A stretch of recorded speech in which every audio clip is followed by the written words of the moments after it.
¿Qué tal, amigas y amigos de Gremio 51? Les damos nuevamente la bienvenida a esta serie de entrevistas que realizamos a diputadas y diputados locales del Congreso del Estado. En este momento me da mucho gusto darle la bienvenida porque está con nosotros la presidenta de la Junta de Gobierno y Coordinación Política del Congreso local, Laura Artemisa García Chávez, quien además es presidenta de la Comisión de Educación. ¿Cómo está, diputada? Muy bien, gracias, muy buen día, muy contenta de esta entrevista. Diputada, pues bueno, ¿qué le puedo decir de educación que usted no sepa ya? Es experta en el área, ya que se ha desarrollado como docente, pero empecemos platicando sobre usted, ¿le parece? Claro.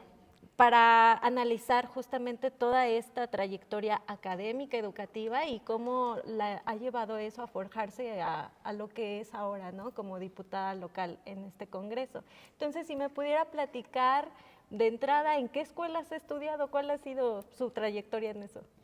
Fíjate que, bueno, nos movimos bastante porque mi papá era petrolero y cambiamos algo de ciudades. Tuve la oportunidad en el kinder estar en el CENCH, en el Centro Escolar Niños Héroes de Chapultepec, y de ahí nos fuimos a Villahermosa, Tabasco. Ahí estuvimos muchos años. En Villahermosa estuvimos en un colegio de monjitas, se llamaba el Colegio Central. Cuando regresamos a Puebla, pues a mi mamá y a mi papá les gustó pues, que tuviéramos continuidad y llegamos a un colegio que era de la misma orden, acá en Puebla, que es el Colegio Central.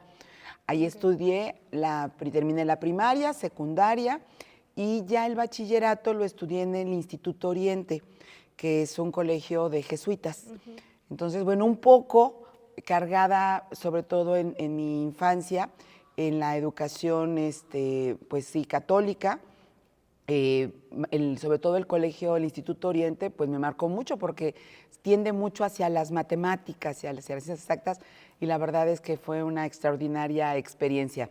De ahí estudié en la Universidad de las Américas Administración de Empresas.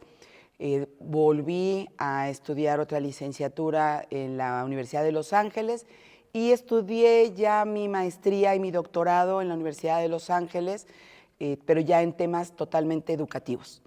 Bien, y en toda esta trayectoria, digo, en nivel básico, superior, medio, superior, ¿qué materias eran las que le gustaba más o en qué cree que era mejor? Me gustaba muchísimo las matemáticas y la química, era lo mío. Más ciencias exactas. Las ciencias exactas me encantaban y sobre todo el reto de las matemáticas. También una etapa muy importante que me encantó la historia, me gustaba muchísimo, pero aplicada a los procesos de producción, a los procesos económicos que se daban. Y la verdad es que tuve un extraordinario maestro en primero de prepa, que fue el que me hizo que me empezaran a interesar mucho los procesos sociales a través de la historia, pero básicamente toda mi vida me encantaron las ciencias exactas, las matemáticas eran lo mío. Y entonces, ¿la que menos le gustaba cuál era? ¿Todo el tema de español, literatura u otras? No, literatura y español sí me gustaba mucho leer, siempre me ha gustado mucho leer las historias, era yo creo que muy soñadora porque me encantaban las historias. Fíjate que la que no me gustaba mucho porque nunca le encontré sentido y después es base de todo lo que hacemos, era metodología de la investigación. Creo que soñé bastante en esas clases. Más en la universidad, ¿no? Desde la prepa, lo tuve que haber estudiado muy bien, porque en la universidad después para hacer tantos de trabajos y hoy incluso es base para todas las rutas de trabajo, críticas, proyectos, es importantísimo, pero yo creo que siempre depende mucho de los profesores. La verdad es que no me gustaba nada, era de las que más o menos me iba en esas materias y en las que nunca fui buena es en nada que tuviera que ver con manualidades. Soy muy poco hábil para temas de manualidades. Me pedían que me pasaban con tal de que no estudiara yo ni dibujo, ni nada así, de verdad. Ok, bien. Entonces, pero en los deportes, ¿qué tal era? ¿Era buena? ¿Practicó alguno? Sí, toda la vida hicimos mucho deporte, me encantaba. No me gustan los deportes que tienen que ver con una pelota en medio. O sea, cualquier cosa que tenga que ver con una pelota, les tengo un poquito de respeto a las pelotas cuando vienen hacia mí, no me encantan. Pero muchos años estudié ballet, estudié gimnasia, fui taekwondoína. Llegué solamente me faltó hacer mi examen para cinta negra, pero lo practiqué muchos años. Ya llegó una etapa en la universidad en la que siempre andaba yo moreteada y me ganó más la vanidad que continuar con el taekwondo, pero siempre hice ejercicio, la verdad es que es algo que fue básico en mi vida. Lo he perdido en los últimos años, como se puede notar, pero sí es importantísimo. La verdad es que fue algo que marcaba mi vida. Siempre tuvimos algo de alguna disciplina en temas deportivos. Eso lo promovía mucho mi papá. Bien. ¿Y académicamente cómo le iba? ¿Era de las que sacaba puros dieces, cuadro de honor, o de las que eran un poco más, que se sentaban hasta atrás para platicar? Fíjate que siempre me fue muy bien. Bueno, las materias que me encantaban siempre eran de 10, me exentaban en los exámenes. Okay. Sobre todo, te digo, matemáticas, me iba muy bien. Era realmente, para mí eran retos. Cada vez que había un examen, el poder lograr hacerlo en menor tiempo, entenderle a la complejidad, sobre todo la lógica, me encantaba la parte de la lógica. Pero aún así, como otras materias no era tan buena, no era muy matada. La verdad es que nunca fui muy matadita en ese sentido. Sí era de las que me sentaba hasta adelante. Siempre ponía yo atención, era yo responsable. No me gustaba que me regañaran, entonces sí trataba de ser de las de las de adelante. Los de atrás eran los que siempre se portaban mal. Pero creo que pues, mi promedio siempre fue, tanto en la universidad como en la escuela, 9, 8, 9, siempre cercano al 9. Nunca fui de 10. 10 en matemáticas, en las que me gustaban. Claro. Me gustaba escuchar y lo que entendía siempre era mucho de lo que hacía, ¿no? Matadita no fui. Pero sí responsable. Siempre fui muy responsable, sí. Y ahorita que me platica esto de toda esta habilidad que tenía para las ciencias exactas, las matemáticas, ¿cómo fue que tomó la decisión de estudiar administración de empresas para aprovechar el conocimiento? Porque digo, también Sí. Cuando uno tiene esa habilidad, porque realmente es una habilidad, pues como que se enfocan más ingenierías, a temas así, ¿no? Entonces, ¿cómo fue que usted decidió administración? Es mi sueño frustrado ser ingeniera química. Ok. La verdad es que fue mi primera opción, ser ingeniera.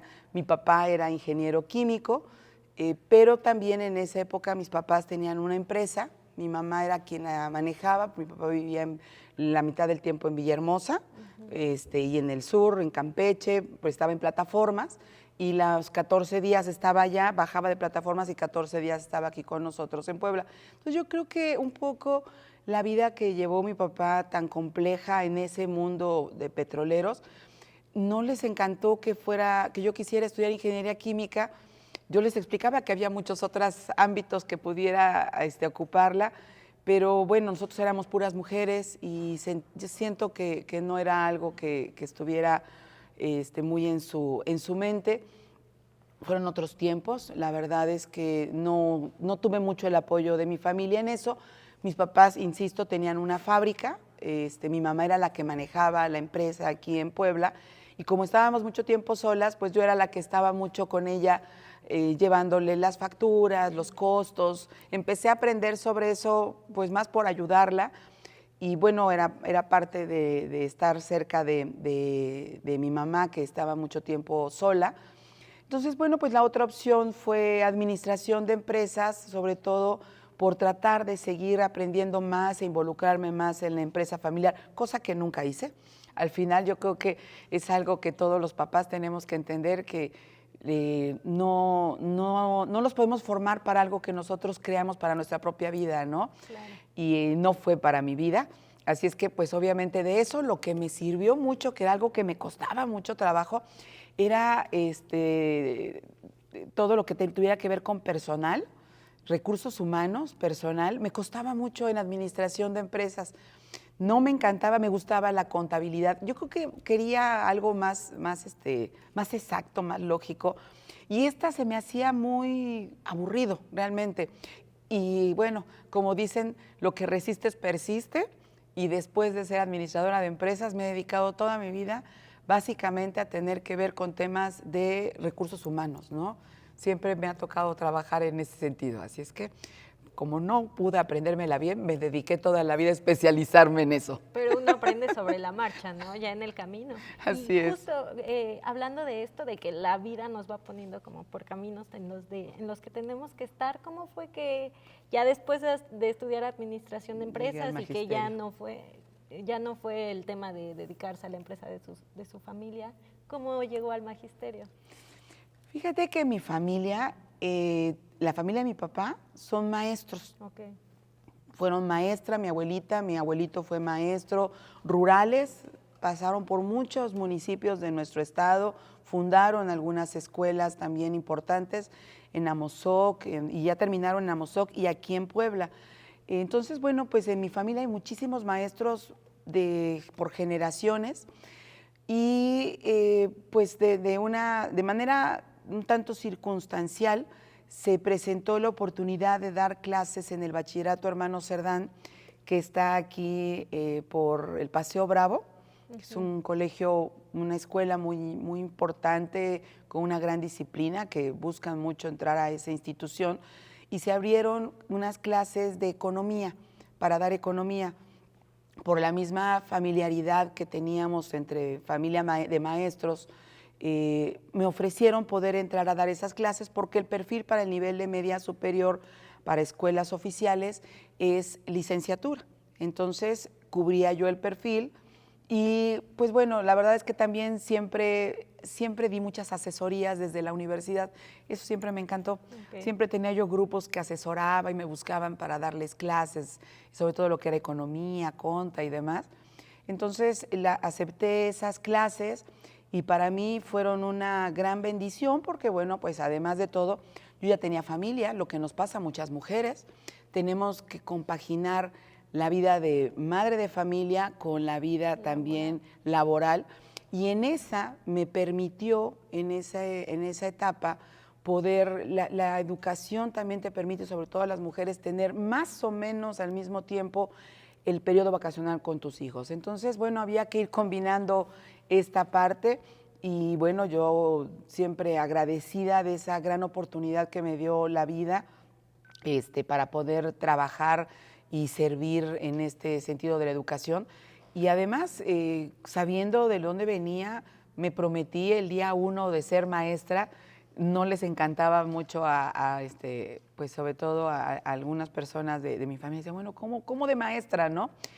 Pero me prometí ser la mejor maestra, siempre he sido, creo que muy entusiasta en lo que hago y muy apasionada en lo que hago y sí, lo hice siempre con muchas ganas y la verdad es que creo que logré ir destacando tanto en esta parte comprometida. Por supuesto que llegué con muchas necesidades en el aspecto pedagógico y yo reconozco que tuve a grandes maestros junto a mí que me enseñaron mucho del compromiso educativo y también ahí me empezaron a enseñar la vida política, sobre todo. Y entonces, si nos pudiera abundar un poquito más, ¿cómo fue que llegó justamente? Porque esto del tema de ser docente sí es creo yo, un tema de mucha vocación, ¿no? Sí. No solo es como llegar por cumplir, como puedes hacerlo en muchos trabajos. O sea, realmente tienes que sentir esa vocación y también ese compromiso, ¿no? Con las y los estudiantes. Pues obviamente entrar y llegar a tener junto conmigo, yo tenía 24 años cuando empecé. Muy joven. Muy joven como maestra y era maestra de bachillerato, entonces tenía alumnos que tenían 20 años. Sí, eran prácticamente de mi edad, la misma ¿no? Pero también eso te permite entender qué necesitaban apasionarse de esa materia para poderlo entender mejor. Entonces trataba de llevar, por ejemplo, varios juegos de mesa, hacíamos debates, me ponía y revisábamos noticias y veíamos diferentes aspectos de la misma. Lo que yo hubiera querido hacer o lo que a mí me apasionaba, lo trataba de compartir con mis alumnos. Todavía a la fecha he tenido la oportunidad de encontrármelos y siempre recuerdan mucho sobre todo los debates, el poder tener diferentes opiniones y de ahí lograr un consenso. Era parte de las prácticas que yo realizaba mucho en el salón de clases en el bachillerato y me encantaba. Y entonces encontré y se volvió para mí algo también importante. Aprendía día a día, te sigues preparando. Ser maestro es estarte preparando diariamente, actualizando, sobre todo en el nivel de bachilleratos. no se pueden dar solamente conocimientos, sino que deben de ser conocimientos para la vida. Y eso lo entendía claramente. Creo que busqué siempre, insisto, hacer las cosas bien, aprender la parte pedagógica, comprometerme a ir haciendo las cosas diferentes para que los jóvenes pudieran seguir aprendiendo mejor. Y bueno, tenía la ventaja de ser joven. Con todo, que también era mantener disciplina con los jóvenes era complicado, ¿no? Una etapa maravillosa, la verdad. Pero ¿cómo se va compaginando una etapa con la otra, no? Aunque pareciera que no tiene nada que ver, ahorita que me comentaba esto de que desarrollaba debates y estos acuerdos que se hacían y que justo es ahorita lo que está haciendo, ¿no? Como presidenta del Congreso, como coordinadora de bancada. ¿Cómo fue que la llevó la línea del magisterio a la vida política? Fíjate, es cierto, yo creo que en toda nuestra vida, y todos debemos que darnos cuenta que lo que va uno viviendo tiene que seguir formándote, siendo esa acumulación de conocimientos y habilidades que va uno desarrollando para lo que puedas ir haciendo. Yo creo que en la medida que logramos que todos nuestros conocimientos que vamos acumulando los sigues ocupando, podemos justamente irnos apropiando de cosas mejores y hacernos mejores personas. En esa época estuvo ahí en este bachillerato quien había sido líder el primer sindicato independiente cuando se divide en Puebla los sindicatos, el CENTE, se divide y se crea el CETEP en el 84. El que fue secretario general y parte de la fundación de este sindicato era mi subdirector en el bachillerato y era el líder político sindical. Ellos me empiezan a llamar a que participe en la vida política sindical del bachillerato. La verdad es que la habilidad que vieron en mí era que me llevaba yo con todos. La verdad trataba de, era Muy la conciliadora. que, y sobre todo era la que buscaba siempre estarles festejando a todos los cumpleaños y no teníamos, había pues grupos siempre, hay un poquito de grupos de afinidad en las instituciones, en cualquier trabajo, Sí. y había grupos de afinidad muy marcados y yo me llevaba con todos los grupos. Entonces eso me hizo que me llamaran para que me integrara al comité del sindicato en el bachillerato. Y empieza en eso pues una vida político-sindical. E insisto, la verdad es que vivir el día a día con los maestros, saber de las necesidades de todos los trabajadores de la educación, porque en la parte sindical, lo que aprendí en el sindicato fue que no había el director, el subdirector, el docente, el administrativo, el intendente. En la parte sindical, todos somos iguales. Somos un gremio. Sí. Todos somos trabajadores de la educación y cada persona tiene el mismo valor y el mismo peso porque somos un gremio y cada uno somos un voto, ¿no?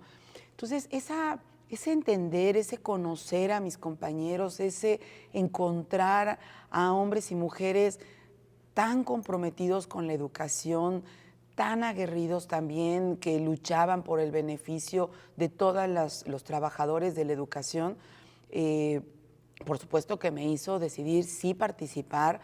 Y de ahí pues empiezan a dar las condiciones. Yo empecé como secretaria, creo que de actas y acuerdos. Después yo iba a ser secretaria de organización. No pudo a quien le ofrecían ser secretario general en ese momento. No llegó a una asamblea o no quiso llegar a la asamblea. Y entonces me pidieron que yo asumiera la responsabilidad.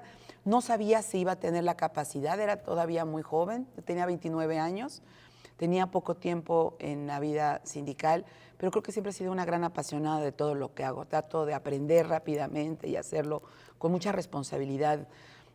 Y me dijeron, te acompañamos, pero entra y queremos que sea la secretaria general. Y la verdad fue la época que me catapultó para poder llegar después de eso al comité ejecutivo, me hicieron una invitación y empezó el camino de manera pues muy circunstancial, pero que eso fue el inicio de mi trabajo político. Era política sindical y creo que es lo mejor que he podido aprender. No aprendí en la política partidista, aprendí en la política en la que crees en la base, es la base la que manda, es ahí donde tienes que ir creciendo en los consensos, ¿no? Porque justo van en la base y van todos, ¿no? Van todos juntos a partir de Sí. acuerdos y no como las cúpulas, ¿no? Las cúpulas partidistas que normalmente se... Así es, pero además era un sindicato independiente. Ese sindicato nació justamente con la idea de romper con las decisiones cupulares. Entonces, todas las decisiones eran siempre tomadas con la base. Era muy importante convencer a la base de las decisiones que se tomaban. La discusión era entre todas las bases para poder lograr las aprobaciones de cualquiera de los temas que se pudieran dar. Entonces, de verdad, este sindicato independiente es el hoy CETEPID, en su momento era CETEP, así es que yo muy agradecida siempre con todos los compañeros maestros con los que crecí y aprendí tanto, porque me enseñaron justamente a escuchar, a consensar, a no tomar decisiones nada más unilaterales, sino totalmente, ¿no? Crecer con todos los maestros. Fue una etapa extraordinaria de mi vida que me llevó después a ser secretaria general del sindicato de maestros. Pero también al mismo tiempo, y hablando de educación, siempre decidí nunca alejarme del tema de las aulas. Me mantuve primero los primeros 2 años dando clases todavía en el bachillerato, después tuve la oportunidad y la verdad es que encontré cómo generar una gestión para abrir instituciones educativas. Entonces me dediqué mucho durante mi gestión a abrir varias instituciones educativas. Logré abrir casi 200 entre bachilleratos, telesecundarias, preescolares en el estado. Y bueno, en uno de esos que también tuve la oportunidad de abrir, me fui como directora del bachillerato, fundé un bachillerato, estuve ahí presente, entonces empecé a ver también la gestión que se tiene que hacer desde la parte administrativa en la parte educativa y al mismo tiempo seguía yo siendo representante sindical. O sea, trabajaba en la parte de representación, pero nunca me alejé al 100% de este tema.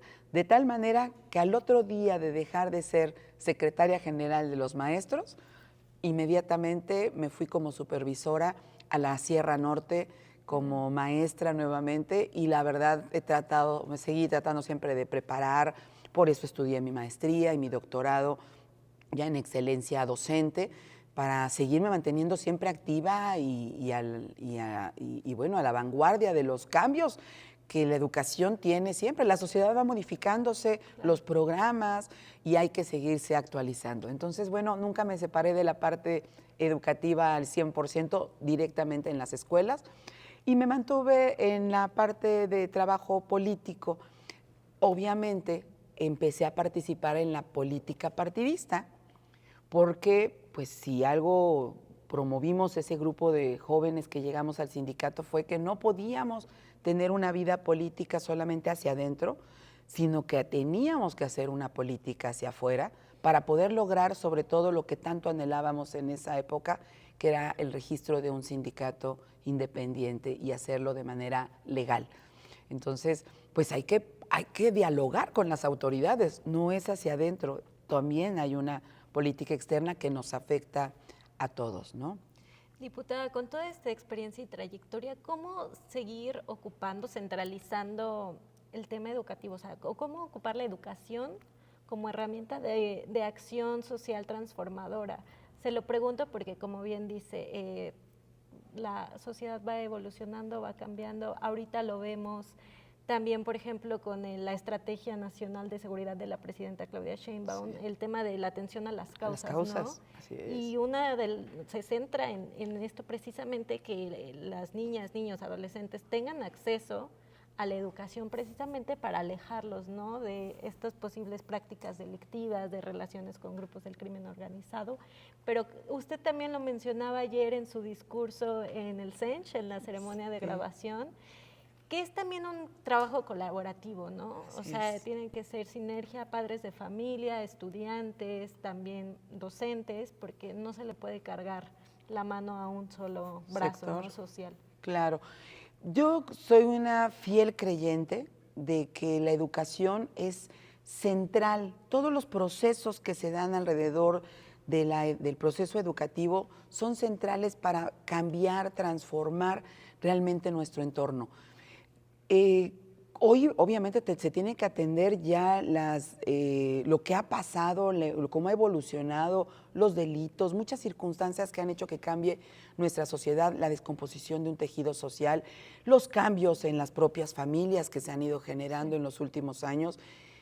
Pero independientemente de que se atienda ya las consecuencias, tenemos que regresar al origen. ¿Y en qué lugar tenemos concentrado a todos nuestro futuro, a nuestros niños, a nuestros jóvenes? 5 horas están mínimo en las instituciones educativas. Los maestros en las escuelas tienen concentrados a todo el futuro de nuestro estado, a todo el futuro de nuestro país.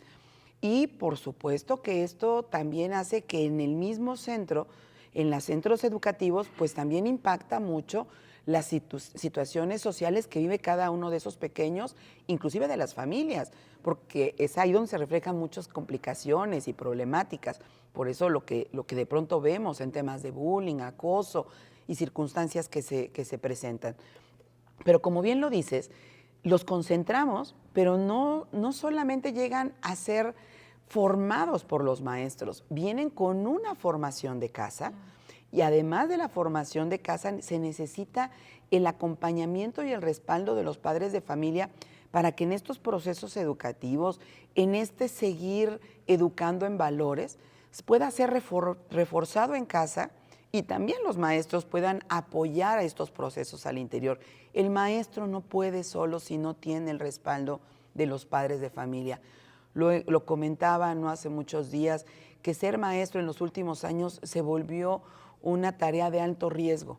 Cualquier movimiento en falso, pierden el trabajo, pueden ser acusados de delitos muy serios porque tenemos en nuestras manos a nuestros pequeños, a nuestros jóvenes.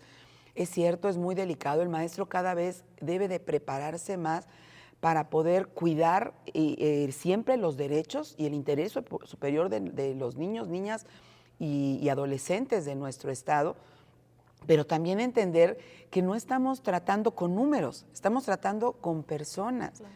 Entonces, el poder entender cómo cada uno va reaccionando en los procesos educativos, cada pequeño, cada joven es un mundo en sí mismo.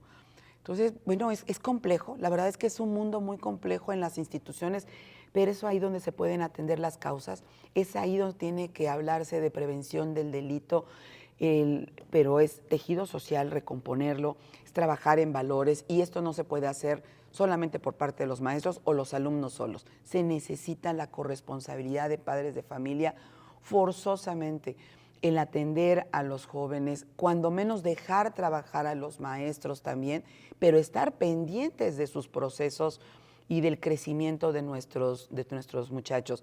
Hemos encontrado en varias ocasiones a padres de familia que se les comenta el joven, por ejemplo, un adolescente, a lo mejor en secundaria, en bachillerato, está presentando algún tipo de actitudes que pudiera pensarse que tiene depresión, por ejemplo, algún otro tipo de desorden que pudiera generar emocional.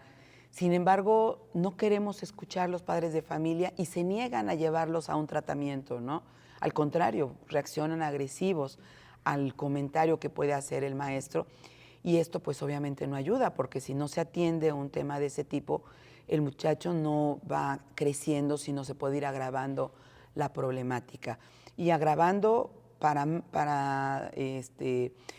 mal de todo el círculo social en el que se desarrolla el joven o para deterioro de él mismo, ¿no? Que han llegado justamente a suicidarse o ver cosas muy graves. La verdad es que por eso no me despego del tema educativo. Insisto, creo firmemente que es ahí en las escuelas donde tenemos que atender nuevamente, donde podemos concentrar las campañas de prevención de los delitos, el fortalecer y exactamente atender las causas, ¿no?